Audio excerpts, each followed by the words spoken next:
or where are you from? So I was born in Houston, spent my formative years in the megalopolis and cultural center of Central Texas, Bryan College Station. Yeah. Practiced law in Houston for 40 years, and a couple of years ago, I moved out to the Hill Country. So other than 4 years of college up north, I'm a native Texan. So you're somewhat Texan, yeah. A native Texan, of course. Born and raised in San Antonio myself. So this is the place to be. For all you listening in, you probably already have your bags packed to move here. We're like the fastest growing state right now, and it is a never-ending construction scene as well at this time if you're on our highways. So how are you guys doing with the construction out there in Kerrville? I got to ask, because everywhere else it's just constant motion. Over the past 15 years, Kerrville has had between 0.9% and 1.1% growth. So all of the growth you hear about in the great state of Texas has not reached Kerrville. Wow, that is interesting because Kerrville's beautiful. Kerrville is beautiful. It has less population than it had 20 years ago. But the reason there's no construction is the hilly nature of the hill country. That the part of the hill country you live in is relatively less hilly. And Flat. out here, yeah. And out here, you can certainly build a house, but it's going to be almost bespoke construction.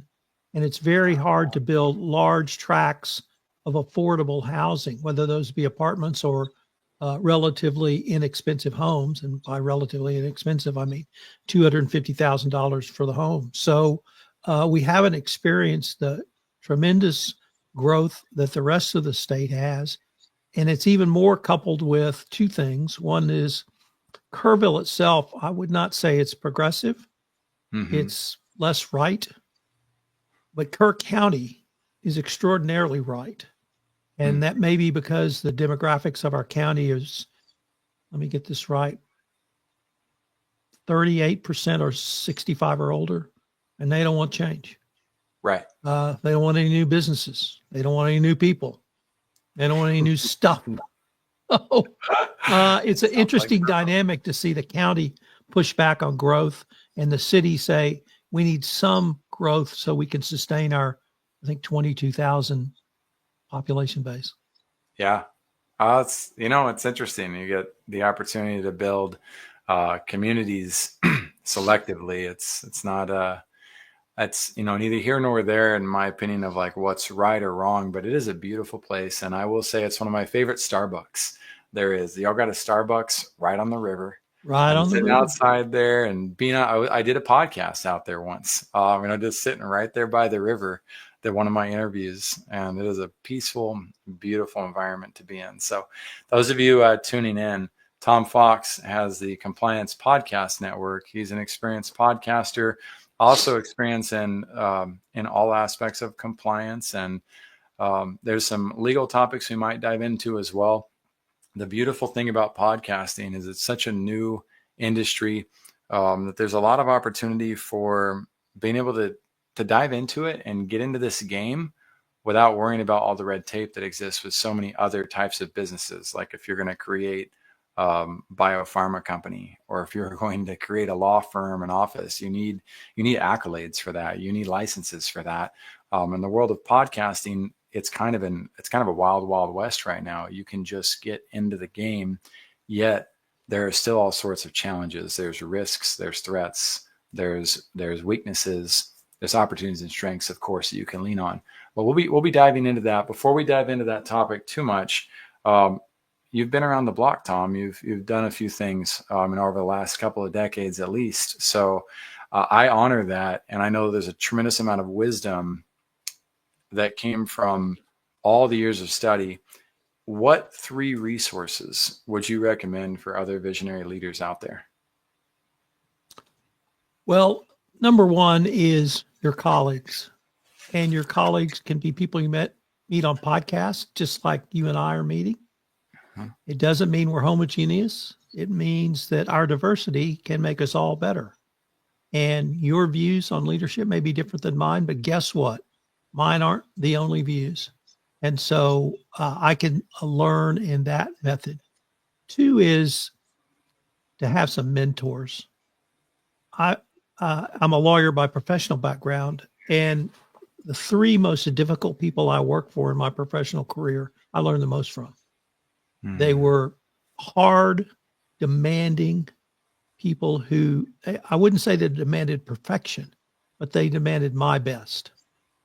Yeah. And I may have had some questionable adjectives for them when I was younger, but now I see that because they forced me to do things that I didn't want to, that I became a much better lawyer for that. And then the last thing is to be, and I am endlessly curious. I never can stop learning. I was a voracious reader as a child. I continued that. And now I consume information largely through interviewing other people. And I spend 4 to 6 hours a day interviewing people for podcasts. And it's not that I can see around corners, but I'm talking to people who can, or I'm talking to people and I can connect the dots as I'm talking to all of them. So endlessly curious or endless curiosity has served me as well as anything. I love that. Did you say you do 4 to 6 hours of interviews per day? Yes. That's incredible. That is truly incredible. Those of you listening in, you, again, starting your podcasts, you can do one per month. You can do one per week. I did a stint where I was doing the 4 to 6 interviews per day. And it was an amazing experience. Like it was super eye opening. And I want to honor the fact that like that takes some tremendous strength and power, and it takes a lot of exercising to get the mental fortitude to get to the point where you can do that. I also noticed that in my own experience, I would have these amazing discussions, and the discussion I had in the morning, I remembered it would be like the most powerful one. I'd end the day and I would know that I had a powerful experience, but I couldn't remember who it was. And I would go look up the name and I couldn't remember the name. And then I would go watch the video and I would go, I don't even remember our conversation. And it wasn't because I wasn't attentive. It just takes a lot of bandwidth to be able to dive in at that level. So that is amazing. 4 to 6 per day. How many episodes are you up to? I've probably done 5,000 podcasts 5,000 podcasts. How many years? since 2012. Since I have, 2012. I don't know, probably 70 ongoing. Man, I can't wait to dive in more on that. We're going to dive into that after the break. I want to make sure to honor the 3 resources that you just laid out there for us. Again, those of you listening in, if you're not aware of the power of the elder, this can be somebody who's 1 year older than you. This can be somebody who's decades ahead. It's just so much power in digging into what they say. We have a guide on mentors and how to find great mentors that I'll be attaching to the show notes. I'm absolutely a huge fan of mentors. I loved what you added to that, Tom. Being willing and able to work with people who demand our best, who want us to show up and do well, who are looking for excellence. Hopefully we all are. And then there's the colleagues aspect. There's going to be different perspectives, but this curiosity one really hit me. StrengthsFinder 2.0, my number one strength personally is learner. And as a learner, so is my first wife's. She was also a learner. Hers talked about school and curriculum. Mine did not. It said, you were the kid who always asked why. That curiosity factor is a big piece of why I do podcasts as well. If you find that you're a curious person, this is one of the coolest experiences to explore the minds and hearts of other people and get to learn from their experiences. So again, I love that. That's the 3rd resource that you mentioned.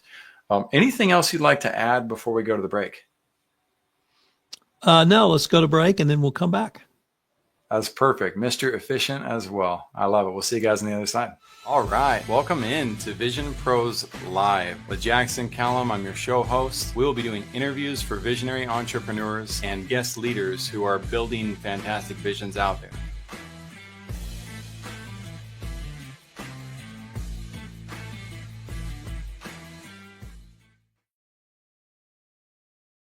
Hey, what's up, everybody? Welcome into another episode of Vision Pros Live. I'm your show host, Jackson Calame, founder and CEO of First Class Business. And I am super excited to have Tom Fox on stage today.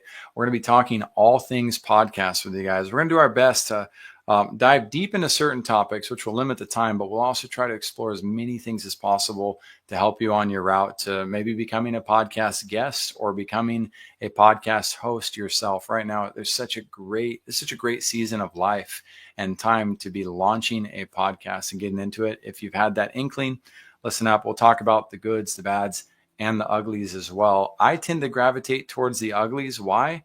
Because there's already a bunch of people out there on the internet trying to convince you to go on the podcasts. So I'd rather talk about the things that might get overlooked and hold you back as you try to build something successful for yourself. So before I bring Tom back on board, another great podcast to highlight is Dave Morrow's podcast, Hard to Kill. You can go to hardtokill.org and see what we're up to with Dave. Dave's helping 100,000 veterans lose 2 million pounds collectively. He's got an award-winning podcast in the veteran space, phenomenal leader as well. In fact, he's opened his program up beyond helping just veterans. He's now got a civilian community as well. He's the first personal trainer, health professional to get me to stop being skinny fat in 8 years. I've met a lot of awesome professionals. I don't know how he does it, but Dave's able to inspire people to look good, feel good, and go and do good.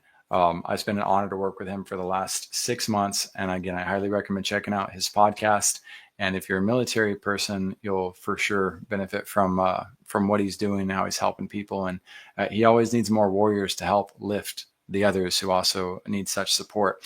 Well, one of the things that Dave stands for and stands against is the fact that the suicide rates are so high amongst veterans right now. And a big part of that, his theory, a lot of people's theories on this study show that when they get home from their military experience, they fall out of line with the routines that exist, and they have unhealthy routines related to exercise too. And you end up hurting your body more than helping it, which is why he's there to help people stay on track as much as possible. I could talk all day about Dave and what he's done. For the sake of honoring Tom, I'm going to keep moving though. The next one is Oportunidades de Trabajo para Latinos. That's opportunities for work for Latinos. It's our virtual assistant program where we help Latinos, Filipinos, and Indians become virtual assistants, digital ambassadors, as we call them. We do not believe in VA relationships. I call that virtual abuse. It is really sad how many entrepreneurs or solopreneurs hire somebody and never take interest in who they are or their personal development and growth. We take personal development growth extremely seriously.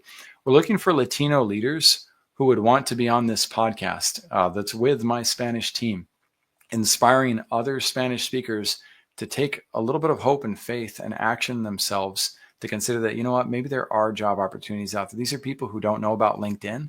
They've never heard of it. They don't know about Canva, Upwork, Fiverr. They've never read Rich Dad, Poor Dad. They've never read Think and Grow Rich.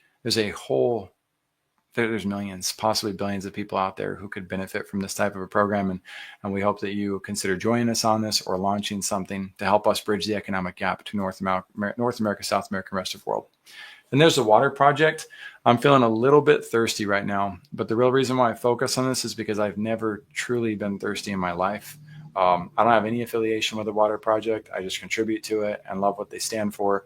I see these kids getting water from sources that are 3 to 5 miles from their house or from their school. They have to leave school to do this, or parents have to leave work. You can imagine the disruption that would cause with your own ability to try to provide for your family. And these kids celebrate water like my kids celebrate Christmas Day. We have the same opportunity to give back to them by providing $5 or $20 in contributions. What I love about what they do is they allow you to pick the community that you get involved with, and you actually get to see that project come to fruition, whether they build what's called a borehole well or a sand dam. The transparency that the water project has created is something that to me is second to none. It's inspiring. I hope that you feel inspired to at least talk about this with friends and family. And if you know of a cause that you'd rather see us talk about and support, it's not a competition. There's 8 billion people to help in this world. And my hope is that you will let us know in the comments what causes you support.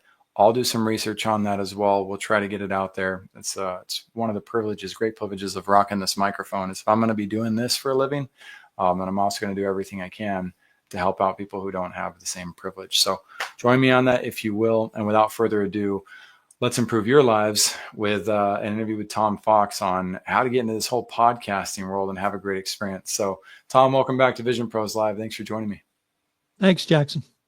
Yeah, absolutely. So I'm going to dive in quick and dirty on this. 2012, you got into the podcasting game. What started that? Where did you see a podcast? How did you hear about it? Let's hear that beginning story.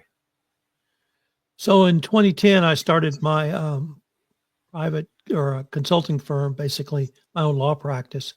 And I was laid up due to an accident and I couldn't leave the house, or the only time I could leave the house was to go to physical therapy. And I had no income. So I decided that whatever I did to market, it had to be at no cost to me. And at that point in my life, I didn't know what Twitter was. I didn't know what LinkedIn was. I had heard of Facebook. And so I started exploring social media. Tweets, I tell people actually Twitter made me. Probably they wouldn't believe that if they saw today's Twitter, but back then it really was a B2B networking tool. And so I started with Twitter. That led to blogging. I'd always written a lot as a lawyer, so I started blogging. And podcasting was just a natural extension of the blogging. It was really the next step.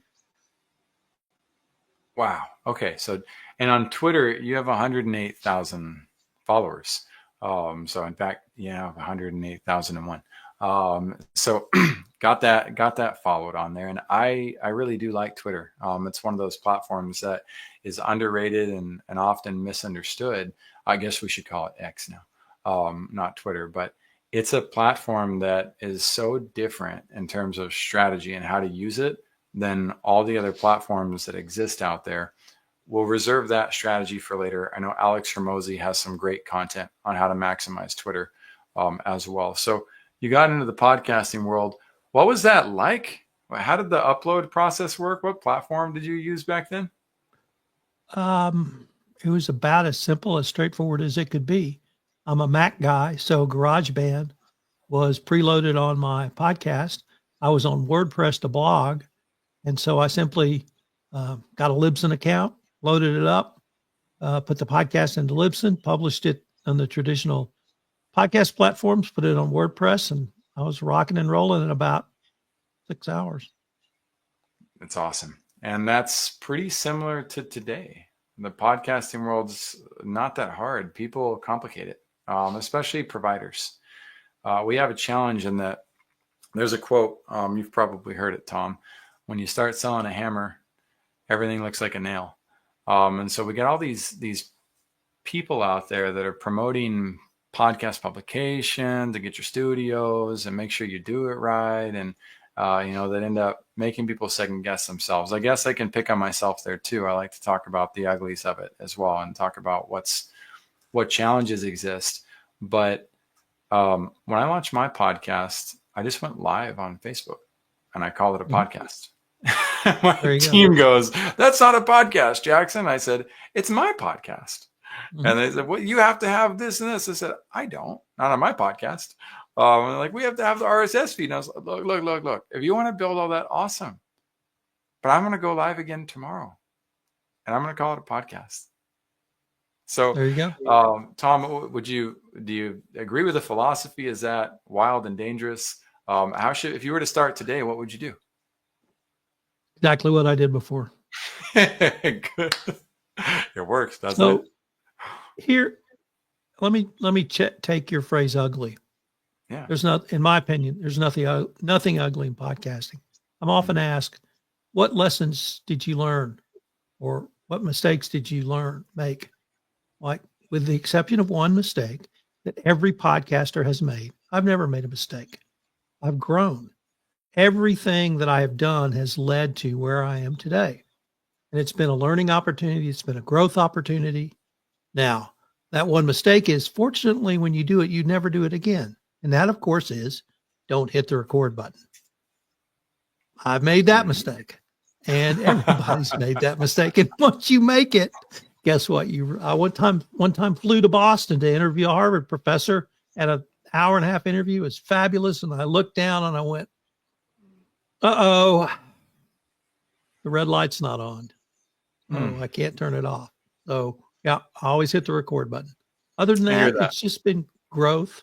I mean, I cringe when I look at some of those early podcasts. Yeah. I cringe the way I look. I cringe the way I sounded, but it didn't matter.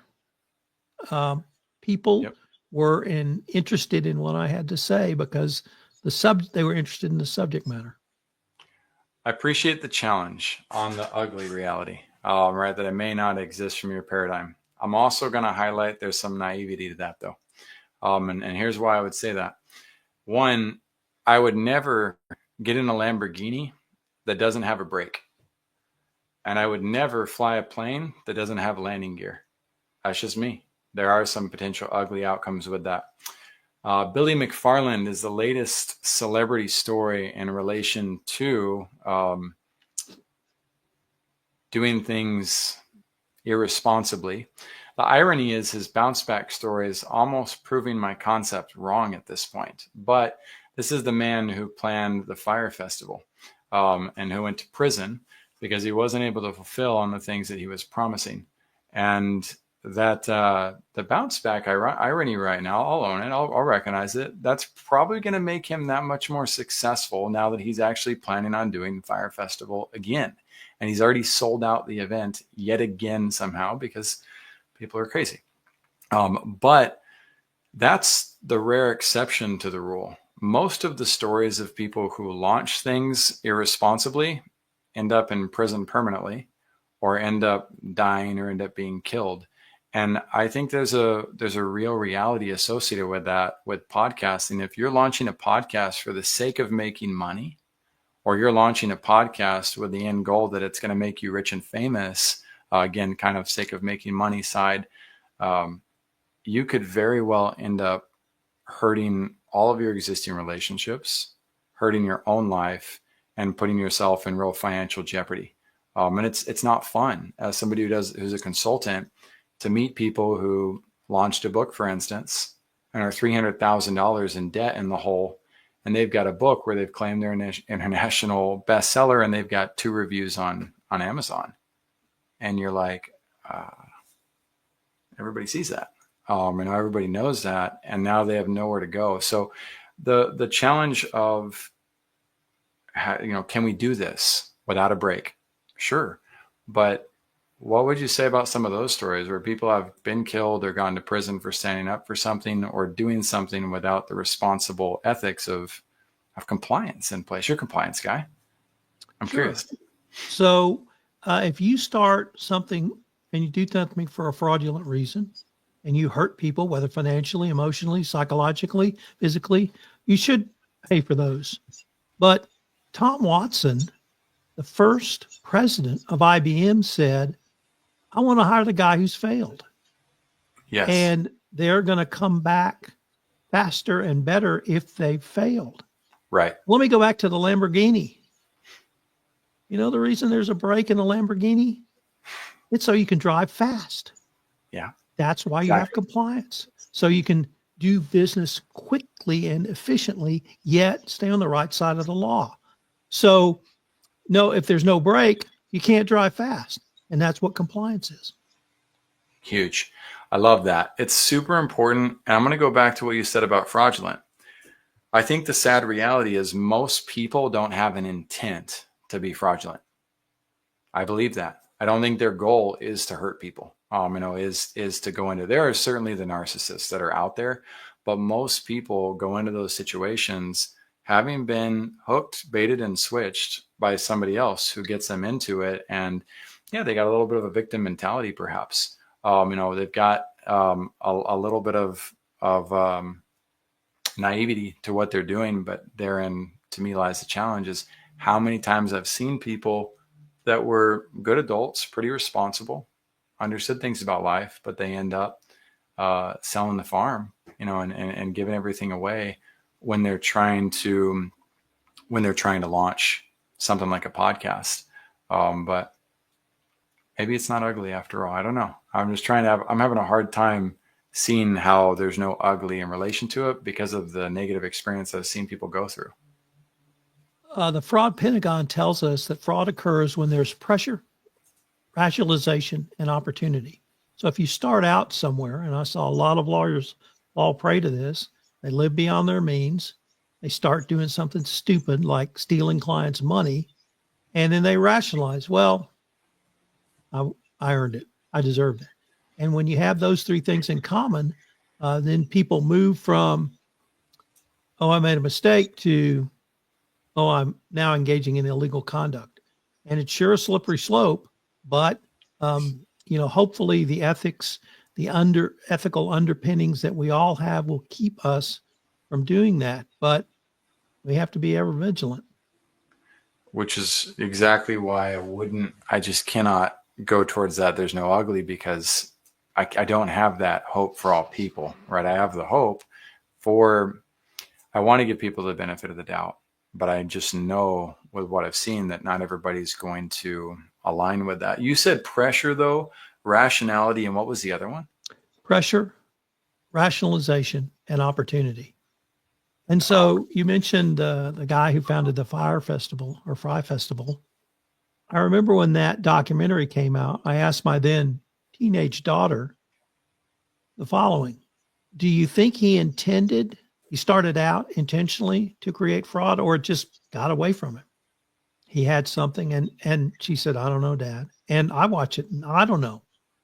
And I don't know if he just literally it got away from him. His vision was too big. He couldn't execute on his vision, and then it, all went where it went. And he paid his dues to society for that, as we measure those in the prison sentence. So he should be able to move forward. It's up to me or you whether the trust that number two is going to go off. I personally would want to see a little evidence he could pull it off. But Right. There may be people who are willing to take more risk because they see other benefits. Absolutely. And so those of you, how does this relate to your podcasts that are out there? I think some of the big components of that is, what is your goal? Why are you launching what you're launching? Who's the audience that you're serving? Do you feel a sense of pressure, right? That a need to promise certain things. And if you do, can you make sure to level that with proper expectations? Elon Musk is the exact opposite of the scenario we're talking about. He sold a car from stage that wouldn't exist for 2 to 3 years. And 180,000 very smart people put $1,000 on that car, even though they knew they might not ever get the car. He became one of the greatest visionaries of all time through that experience. So my hope is not to uninspire anybody, to say, oh my gosh, I don't want to launch podcasts. This is scary. My friends, life is scary. There's all sorts of things and challenges that out there in life. Podcasting is actually probably one of the easiest things that you can do to create opportunity for yourself out there, based on what I've seen. Tom, have you ever seen anything easier as far as driving distribution and marketing and advertising and growth and being able to get traction for a brand? I'm curious, because I don't think there's much easier. So when I started my consulting practice, a woman gave me 2 pieces of advice that were absolutely spot on. She said, number one, it will take a minimum of 6 months, but really a year. So you need to commit to doing this for a year. 2 is, and this is going to sound specific to lawyers, but it's not. She said, don't be like every lawyer I know who takes in every piece of work that comes in because you're a lawyer and you can do legal stuff. If I wanted to do anti-corruption compliance work, and that was the focus of my consulting practice, she said, if that's what you want to do, that's great, but that's the only work you should take. And she was absolutely right. It took me 6 to 9 months to get up and get going. And I built a worldwide consulting practice literally from my house way back before we had work from home, because like I said, I couldn't leave except to go to physical therapy. So commit to a time frame. And if, don't do other stuff or extraneous stuff.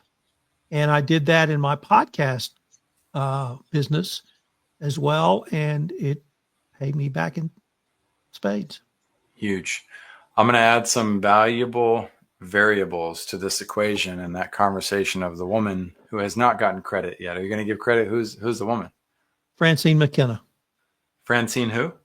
McKenna, McKenna. McKenna. Thank you, Francine. Phenomenal. verified advice. Obviously, Tom represents a great case study for that. So I do agree that you can do it with a 6 months to 1 year, but I also want to point out the variables that Tom had in his favor.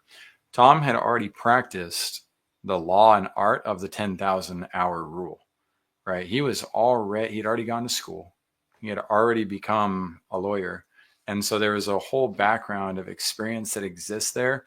And a lot of the younger market, a lot of you think you can go and do things without any experience whatsoever. And you end up putting yourself in a big hole and a big pickle. So developing your expertise in craft, I think, is an important addition for most of you. And some of you unicorns will be the exception to the rule. Congratulations. Welcome to, I guess, an easy life. I don't know. Go ahead. Yeah, go ahead. Say about the 10,000 hour rule. For sure. Because you're absolutely spot on there.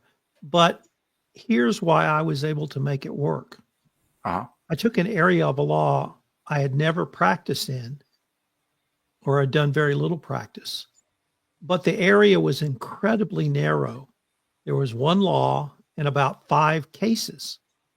So I read the law, I read the cases, and in 2010, there was no formal guidance from any regulator.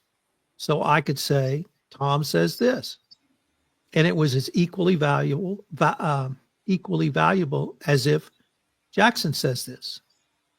And so I got my 10,000 hours in, but I got it in because I was focused on an incredibly niche area that I really could master. So for your audience, the entrepreneur, I'm a firm believer that whether you say the riches are in the niches or go niche to go big, if you focus on a narrow area, you can hit exactly what you said is a key metric, in my opinion, 10,000 hours, and that you can become the expert in that area. This is one of my absolute favorite conversations to debate because there are brilliant paths on both sides of this. And if you want to champion that even further, Gary Keller wrote a wonderful book called The One Thing, right, where he talks about focusing on that one thing. And it's like the championship level book for those who are drinking the niche down Kool-Aid. And I say that with respect because there's the opposite side. There's the people who drink the opposite Kool-Aid, the go wide, right? There's the jack of all trades is master of none. But the rest of the quote is, but oftentimes better than he who only does one. Right. So there's that side of it. But let's look at it from another perspective. I like the niche down concept. I like the one thing. I understand the value of that. Yet, as everybody kept recommending to me to do that, I had in my mind, once upon a time, a PR professional, a journalist told LeBron James, why don't you just shut up and dribble, LeBron? She was sick of him getting involved in politics. She was sick of him putting using his public space to do things beyond dribble a ball. And it was probably one of the most racist and prejudiced and narrow perspectives that one could possibly provide. And here's a man who owns hundreds of companies and has hundreds of endorsements. And then there's Richard Branson, who also owns several hundred companies. And so I look at those two and I came up with a new quote. I will have my cake, I will eat it too, and I will have a conveyor belt of cakes. Thank you, Richard Branson. So the niche down concept and the process, it's absolutely one that all of you should consider. And I'm not saying that there's not a value to it, but it is only one avenue on life. And if you look at Google and you look at Amazon and you look at Pandora and you look at Spotify and Instagram and Snapchat and beyond, these are all multi-billion-dollar companies and Disney do not niche down. They do understand the value of clarity and focus and precision. But it's again, there's two different options there for you. What I think is best for all of you as listeners, my hope is take what you hear from any leaders that you listen to out there and apply your own vision and intuition to making the best choice for you, knowing that if Jackson said writing a book on a napkin is a stupid idea, from a strategy standpoint, it's probably kind of accurate, but then J.K. Rowling went and turned that into $1 billion enterprise. So if you're going to get advice from somebody, if you're going to follow that, make sure to get in touch with the person who did it well. So if you're a niche person, I got nobody better to recommend than Tom Fox. He's doing a lot of amazing things right. So I'll probably come back to you at some point, Tom, and also dive into, hey, I'm ready to niche on this, and see what you have there. In terms of those you serve, you got this compliance podcast network. You've got your legal practice as well, potentially. Maybe you're retired from that, but who do you serve, and how do you help them, and how does this network benefit? Because I do believe in it. I do think there's a lot of value in all the things that you're doing. So I have two metrics and two metrics only for a successful podcast. Number one, how much did I learn? Number two, how much fun did I have? That's it. Mm. And that has made me as successful as I have become. The reason is twofold. Number one, I am truly a subject matter expert in this field. I've written, my humble opinion, single best one author volume on compliance, the Compliance Handbook. And so if I learn something, my audience is going to learn something. And guess what? I always learn something. But number two is equally important, the fun part. They say people they come for the guest and stay for the host. And I believe that wholeheartedly because when I'm having fun, people can tell it in my voice. And when I'm engaged, they can tell that. And I don't want to say we laugh and cut up because I'm a professional and I'm a stodgy old guy. But I can still be passionate about talking about compliance or anything else. And so if I'm having fun, my audience is having fun. Yeah. And that's it. I don't take polls to see what people want to hear about. I talk about what I want to talk about. And that makes, in my mind, for an engaging podcast. And it gives me the ability, at some point, you're probably going to say, how do you keep being this driven? It's because I absolutely love what I do. And I get to talk to people like you all day long. Sometimes it's on this side of the mic. Usually it's on your side of the mic. But this is what I absolutely love to do. So I'm up very, very, very, very early in the morning, and I work very, very, very late at night. Part of it is driven. Part of it is I'm an entrepreneur, finally. And part of it is I absolutely love doing this. So it all kind of comes together for me. I love that. And I think that's one of the big keys is when you love what you do. There's that saying that I actually not a big fan of the saying, the one that says when you love what you do, you won't work a single day in your life. And I get that you can do that, but I love what I do, so I work at it, right? And I just learned to value the virtue of work for what it is. But your path, you just taught me something super golden. Those of you who are experienced in the podcast world, most of us are failing to we're in our first attempt in learning, right? Use that fail word to propel yourself forward. Failure is not a negative. It's a positive opportunity to continue to grow. Tom, you said they come for the guest. The audience comes for the guest and they stay for the host. And I know that as I heard that, I was like, I can't wait to talk to my team about making sure that we're doing everything we can to honor the promotion of the guest who comes on our show. We do a good job of it. We work hard to do that, but there's just something about the way that you said that hit me at a new level and made me realize I want to spend, the next couple hours of my life optimizing how do we honor these guests. So thank you for being willing to share that. The driven and the entrepreneur stuff. I mean, it's funny. People people don't understand why we love to do what we do. Right. And they have a hard time fathoming that because their existing life. But honestly, visionaries, most of my days feel like when I wake up and engage in my team, it feels like my birthday almost every day that I get involved with my team. And even though they're virtual and I can't give them a hug on Monday, in fact, we're talking, I was like, guys, I've never said this. And y'all don't know this because you've never been with me. But if we had a real physical office, when I walked in, I would give everybody a massive hug, like every single day when we kick off, because that's just kind of like my personality and who I am. It is awesome to have team members that support that. It's awesome to have guests who bring that type of vibe to you. It makes it very easy to want to get up in the mornings and to have the drive to go and do good. So your network, I'd love to hear more about it. What is the Compliance Podcast Network, and how do we get involved? Sure. So the Compliance Podcast Network is legal and regulatory compliance. When I had the idea to start it, there was no network in compliance, and there's still no network in compliance. And so I was the first mover. What happened was it blew up during the pandemic, because prior to the pandemic, almost all marketing in compliance was done in person. Trade shows, conferences, breakfast roundtables, that sort of stuff. And that all went away. And in 2020, people needed an outlet and they had money. So my little network blew up, and I've been riding that wave since then. But it's really about what I want to explore. So Star Wars in compliance, Star Trek in compliance, Shakespeare in compliance, Sherlock Holmes in compliance, Winnie the Pooh in compliance, James Joyce Ulysses in compliance, sports in compliance, women in compliance, compliance roundtables, daily compliance, weekly compliance, books about compliance. All of those things are a part of the network because they're things I love. And right now I'm going through the entire A. Conan Doyle oeuvre of 56 short stories, got the novels, and then I'm probably going to do the movies. And it's an excuse to reread everything.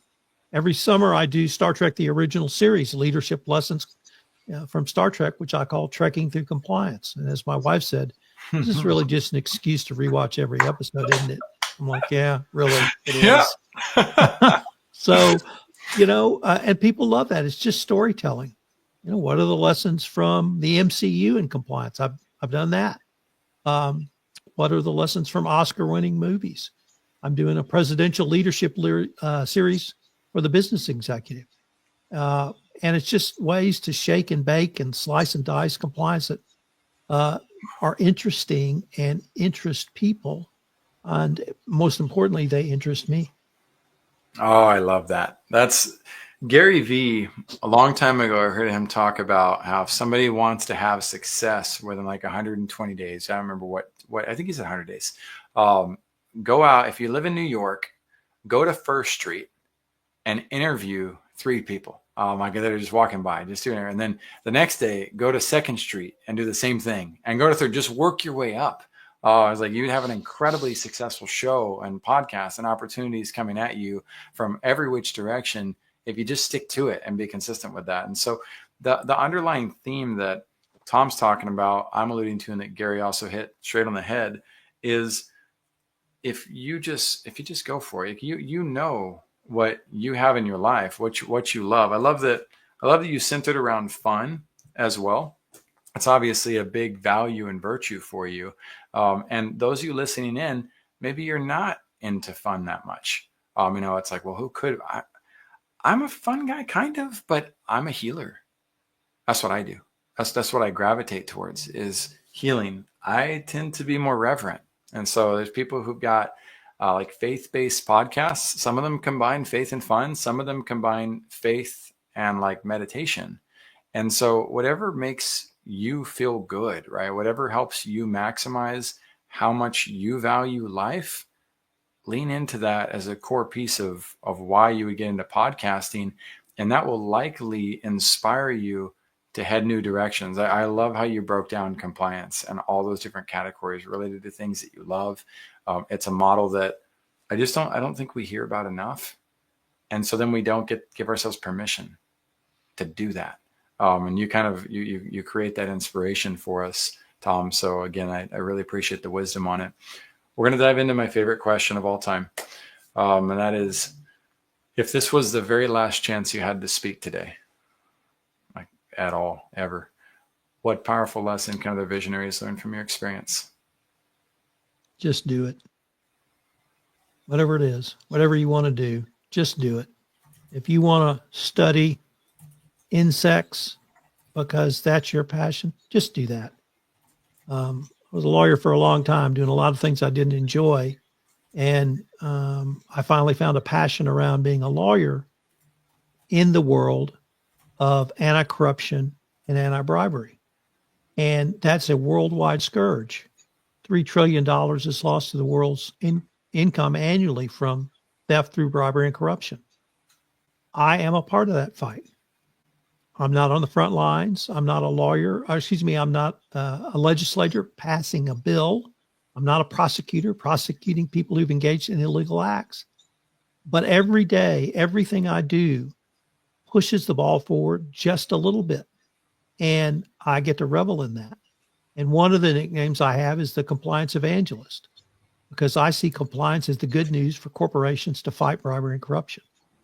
And I do it through the podcast format. Like I said earlier on, we're only limited by our collective imaginations. If you can imagine it, you can do it. So just do it. That's amazing.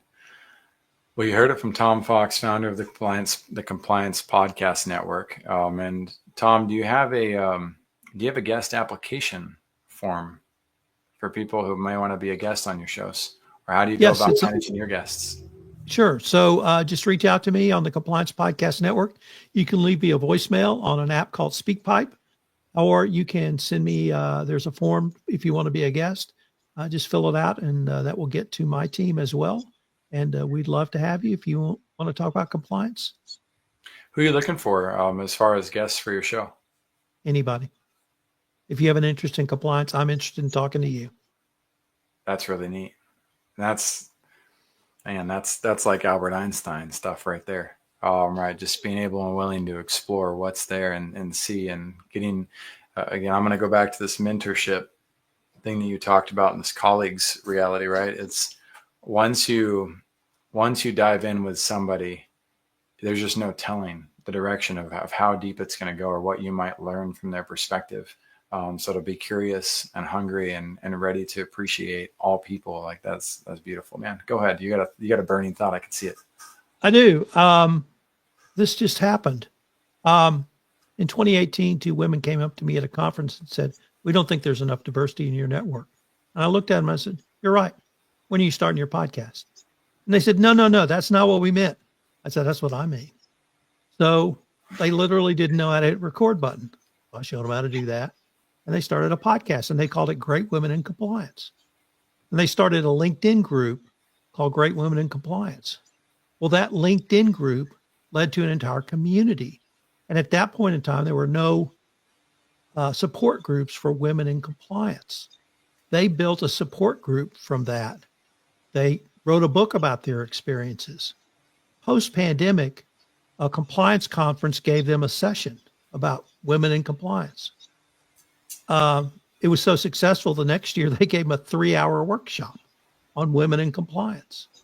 The next year they gave them a 2-day conference called Women in Compliance. And I gave out my first awards this year. I call it the Agora Awards for Excellence in Podcasting.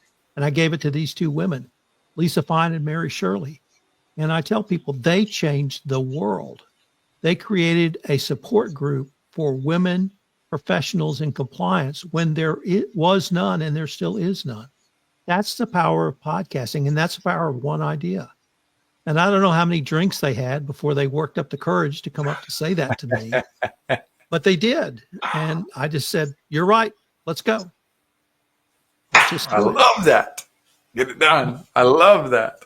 Oh, that is so awesome. And all of you are one just do it away from doing just that, going out and having fun. This was such a blast, Tom. Like I learned so much in this particular episode. I'm excited to stay in touch. The virtue that comes to mind, it's not one that I've met very many people that I would say, "Hey, you kind of represent this for me, and I'm watching you for the sake of developing this myself." I would say quiet dignity. That is one of those virtues that, man, you just gush it. The way you show up as a leader. And I really, really, really appreciate that. Those of you listening, and if you want to get more involved with Tom Fox, of course, you can Google him. Of course, we'll have the links below the episode, and there's the action steps. My challenge to you is to be like the women that came and approached Tom. They were just willing to bring up whatever topic and never hesitate to reach out to great leaders. Great leaders love to lead. That's what they do. That's what we do. And we'll also have the resources down below, including an AI generated guide on how to find a great mentor, I'll likely be creating one today regarding curiosity and how to dive into your own curiosity. Thanks to Tom inspiring that. And then lastly, in the top right corner of the screen, you're going to see a big old button that says Be Our Guest. If you want to come on our show, be our guest, share your vision, don't hesitate to do so. And we'll see you guys all on the next episode of Vision Pros Live. Thank you for being here today. I'm really happy that you tuned in to Vision Pros Live. I'm looking forward to seeing your reactions as these episodes continue to move forward. This is going to get more and more fun. We'll have more and more engagement as well. We'll invite people to participate in the show. And thank you for giving us your time and attention. Have an excellent time building out